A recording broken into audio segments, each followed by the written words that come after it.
Hello, my name is Veronica Jordan-Davis, and I'm a senior here.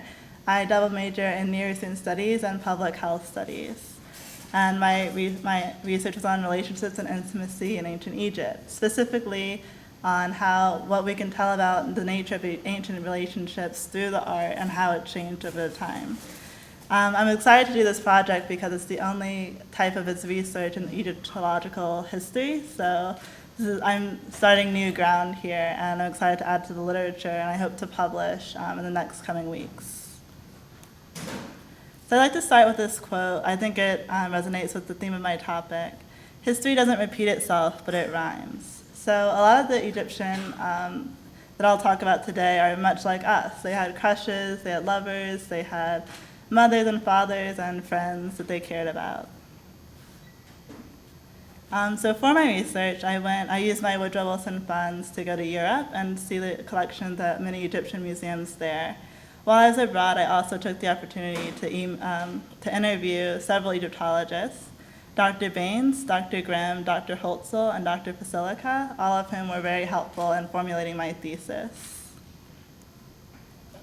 So in defining intimacy, I'm looking at the traditional art corpus of ancient Egypt and looking at how we can see real, honest, close feelings of closeness and feelings of love through the artwork and through their writing.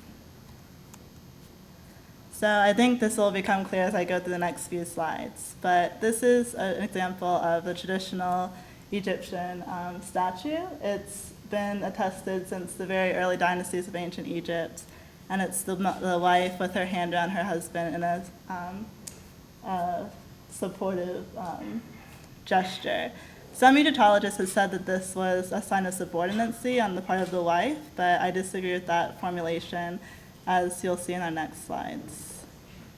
Here the wife has two hands around her husband, and it's important to note that in Egyptian art, nothing is accidental, everything is very purposeful, so this shift was planned and meant to show that the wife was supportive and loved her husband. Here we have the husband in the late Middle Kingdom with his arm around his wife. Again, this is a very significant shift in the ancient Egyptian art. And then we have the Amarna Period, which I focused my research on. In the Amarna Period, Egypt went through a very haphazard 20 years. There was a new pharaoh, Akhenaten, and he brought the polytheistic religion of Egypt to a monotheistic religion, and they only would worship the sun god.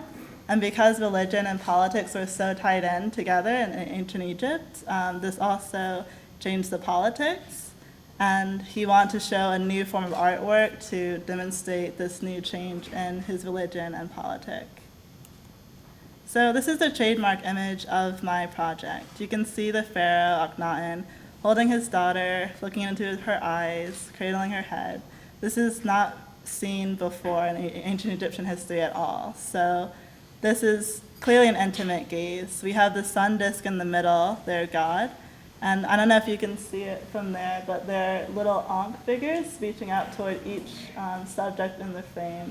And the Ankh is the symbol for eternal life. So the Ankh, the sun disk is literally giving the royal family eternal life.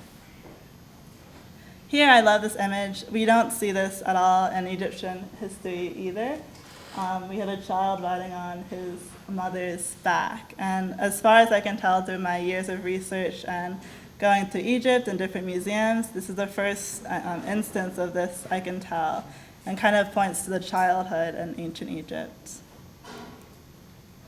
These are two of the Amarna princesses, the daughters of Akhenaten and Nefertiti. The overlapping of their bodies signifies that they were very intimate and close, and that's how ancient Egyptians would demonstrate their closeness in the artwork. You can also see that they have eye contact, which is also a later development. Earlier artworks were very stoic, face straight ahead or face off screen. And finally, we have the famous kissing picture of Akhenaten and Nefertiti, which there's never been another kissing image before or after this time period. So I did not only look at the artwork, I also looked at love poetry.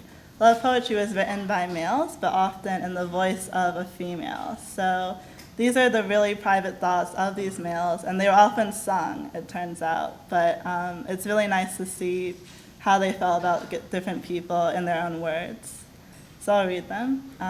I kiss her, her lips are parted, I am exhilarated without beer. And we know Egyptians love their beer and wine. To hear your voice is like pomegranate wine to me. I draw life from hearing it. Could I see with every glance, it would be better for me than to eat or drink.